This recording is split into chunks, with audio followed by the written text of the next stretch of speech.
Alright guys, in this demo we'll be creating a watercolor wheel. Sorry, not a watercolor wheel, a color wheel using acrylic paints.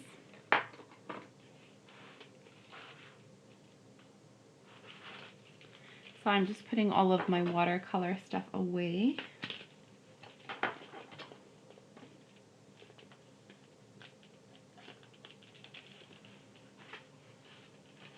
And this time I'm going to get my acrylic kit. Again, I found these at Walmart. They are very good and they're of value. So North Shore, I do recommend.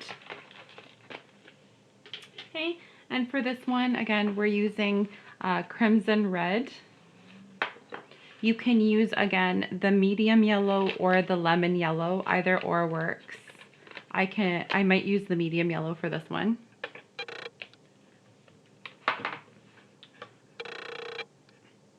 And I find that the lake blue is a little bit closer to primary blue.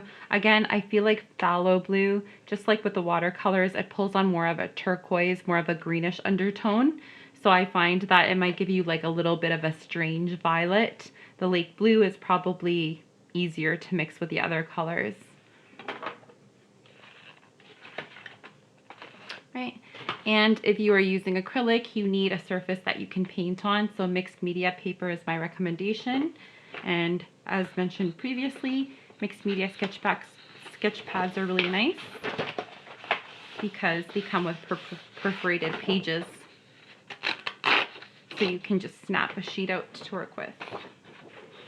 Or if you want to keep the sheet in the book and just have your color activities stay in your sketchbook, that's okay too. Okay, so again, we're going to start with illustrating a circle. You can use your ruler to do this, or you can use a protractor, or you can use a compass, or you can trace something round that you've got lying around at home that'll give you a perfect circle.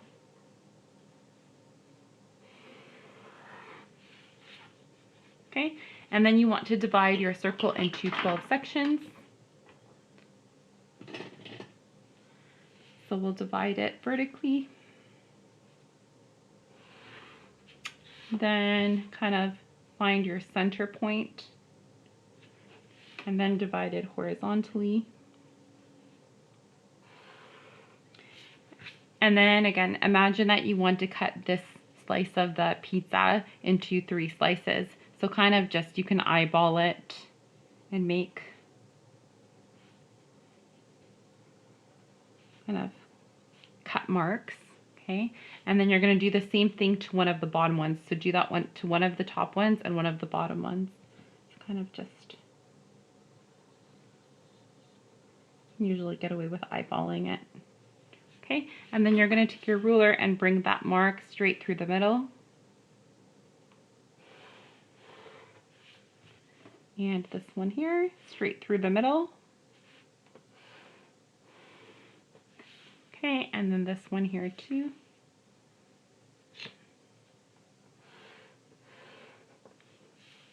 And the last one, straight through the middle. All right, so let's double check that we have 12 equal sections. 1, 2, 3, 4, 5, 6, 7, 8, 9, 10, 11, 12. Perfect. And again, we're creating a modern color wheel.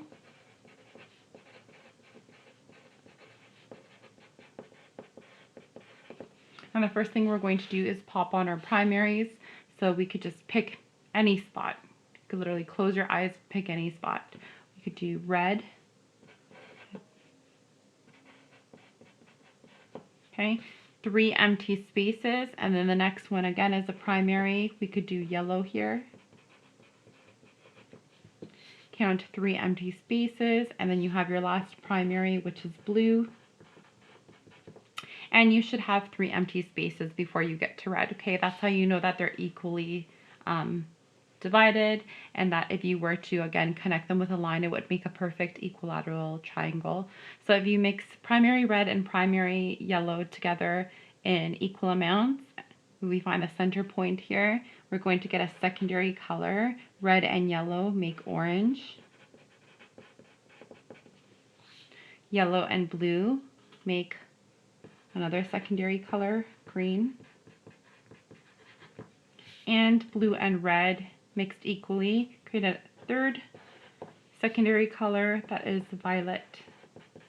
Okay, and as done with the other color wheel demo, I'm going to leave the tertiaries for later. When I mix them, I'll label them then. So we're not needing one of these palettes anymore because we're using acrylics now, and with acrylics you don't need to mix water in, so you don't necessarily need wells. So for this one, I'm going to go and grab a plate. Any flat surface that's waterproof works as a nice palette for acrylics. Make sure you're not using a paper plate, again, something that is non-porous. You don't want the water to be absorbed out of the paint. That's going to make it dry too fast. You want to be able to squeeze the acrylics onto a flat surface where the paint will stay wet for a little bit longer so that you can play around with it for a bit longer. Okay, again, so we're going to be working with crimson red acrylic, a medium yellow acrylic. You can also get away with a lemon yellow and the lake blue. Okay, again, I recommend using a flat brush.